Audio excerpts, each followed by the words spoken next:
नमस्ते।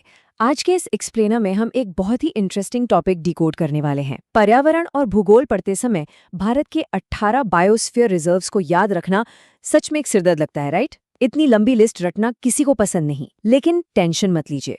आज हम एक ऐसा फुल प्रूफ मेमोरी सिस्टम या याद रखने का तरीका शेयर करेंगे जिससे ये 18 के 18 रिजर्व्स आपके दिमाग में हमेशा के लिए छप जाएंगे। कोई रटाफिकेशन नहीं, बस स्मार्ट चंकिंग और कमाल की निमोनिक ट्रिक्स। तो चलिए शुरू करते हैं। आगे बढ़ने से पहले ये समझना जरूरी है कि आखिर ये बायोस्फीयर रिजर्व होता क्या है। आसान भाषा में कहें तो ये यूनेस्को के फ्रेमवर्क पर बना सिर्फ कोई आम जंगल नहीं है। ये एक ऐसा कमाल का मॉडल है जहां इंसान और प्रकृति दोनों एक साथ बैलेंस में रहते हैं। इसमें एक कोर जोन होता है जहां इंसानों की एंट्री बिल्कुल मना होती है। फिर आता है बफर जोन और आखिर में ट्रांजिशन जोन, जहां लोकल लोग अपने पारंपरिक तरीके से रहते हैं। मतलब प्रकृति को भी बचाना है और इंसानों को भी। अब जरा इस लिस्ट को देखिए। इतनी सारी जगह, अलग अलग राज्य और उनके बनने के साल, एक साथ इन सबको रटने की कोशिश करना, यही हम सबसे बड़ी गलती करते हैं। लेकिन आज हम इसे छोटे छोटे ज्योग्राफिकल हिस्सों में तोड़ने वाले हैं। यही इस पूरी लिस्ट को अपनी उंगलियों पर याद रखने का असली सीक्रेट है।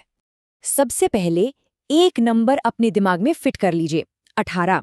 हमारे देश में कुल 18 नोटिफाइड बायोस्फीयर रिजर्व्स हैं और एक बहुत ही इंपॉर्टेंट फैक्ट ये है कि इन 18 में से 12 रिजर्व्स ऐसे हैं जिन्हें यूनेस्को के मैन एंड बायोस्फीयर प्रोग्राम से स्पेशल पहचान मिली हुई है। इसे याद रखिएगा। तो हमारी मेमोरी मैप स्ट्रैटेजी के हिसाब से हम भारत को 4 हिस्सों में बांटेंगे: मध्य भारत, दक्षिण भारत, पूर्वी और पूर्वोत्तर भारत और आखिर में उत्तर और पश्चिमी किनारे। और हाँ, एंड में एक छोटा सा मेमोरी टेस्ट भी होगा। चलिए सेक्शन 1 से स्टार्ट करते हैं। मध्य भारत के रिजर्व, यानी भारत का दिल। मध्य भारत में मुख्य रूप से 3 रिजर्व हैं: पचमढ़ी जो 1999 में बना, अचानक मार अमरकंटक जो 2005 में आया, और पन्ना जिसे 2011 में रिजर्व बनाया गया। ये तीनों मेनली मध्य प्रदेश में हैं। अब सोचिए इन्हें तुरंत कैसे याद किया जाए। इसके लिए हमारी पहली शानदार ट्रिक है PAP, यानी पैप। बस ये एक छोटा सा एक्रोनिम याद रखिए और ये तीनों नाम आपके दिमाग में लॉक हो जाएंगे। आइए इस PAP ट्रिक को डिकोड करते हैं। पहले P से बनता है पचमढ़ी, मध्य प्रदेश। बीच वाले A से है अचानक मार, अमरकंटक, और आखिरी P से है पन्ना। अब यहाँ एक बहुत ही क्रूशियल पॉइंट है, ध्यान दीजिएगा। अचानक मार, अमरकंटक, इन तीनों में इकलौता ऐसा रिजर्व है जो सिर्फ MP में नहीं है, बल्कि इसका कुछ हिस्सा छत्तीसगढ़ में भी आता है।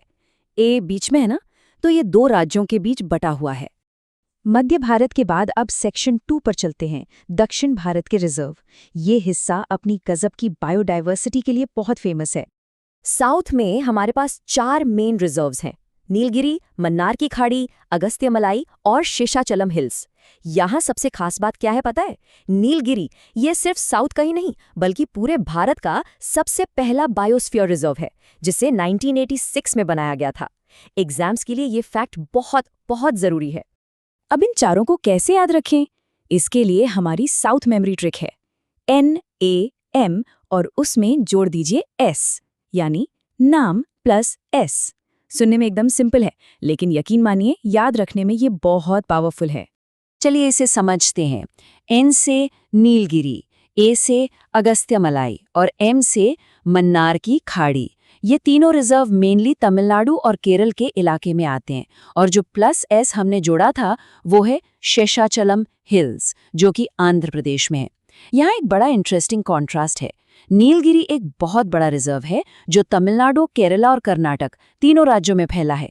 वहीं दूसरी तरफ शेषाचलम हिल्स पूरी तरह से सिर्फ एक ही राज्य आंध्र प्रदेश में है। इस डिफरेंस को याद रखेंगे तो कभी कंफ्यूजन नहीं होगा। ओके, तो अब सेक्शन 3, पूर्वी और पूर्वोत्तर भारत के रिजर्व्स। ये वो इलाका है जहां घने जंगल हैं और यहीं रिजर्व्स का सबसे बड़ा ग्रुप भी मौजूद है। पश्चिम बंगाल से लेकर अरुणाचल प्रदेश तक इस पूरे एरिया में टोटल 7 रिजर्व्स हैं: सुंदरबन, सिमलीपाल, नोक्रेक, मानस, डिब्रू साइखोवा, दिहांग दिबांग और खांगचनजोंगा। अब क्योंकि ये लिस्ट थोड़ी लंबी है तो इसे याद करना थोड़ा ट्रिकी लग सकता है। लेकिन टेंशन नहीं, इन 7 नामों के लिए हमारे पास एक बहुत ही मजेदार फॉर्मूला है। बस ये लाइन याद रखिए, एस गए एमडी के साथ, KND पहाड़ों पर। है ना आसान? एस से हमारे डबल एस वाले रिजर्व्स, सुंदरबन और सिमलीपाल। MD से असम की जोड़ी मानस और डिब्रू साइखोवा। और KND से पहाड़ों वाले ऊंचाई के रिजर्व्स, सिक्किम का खांगचनजोंगा, मेघालय का नोकरेक और अरुणाचल का दिहांग दिबांग। इस छोटे से वाक्य से ये 7 नाम आपको चुटकियों में याद हो जाएंगे।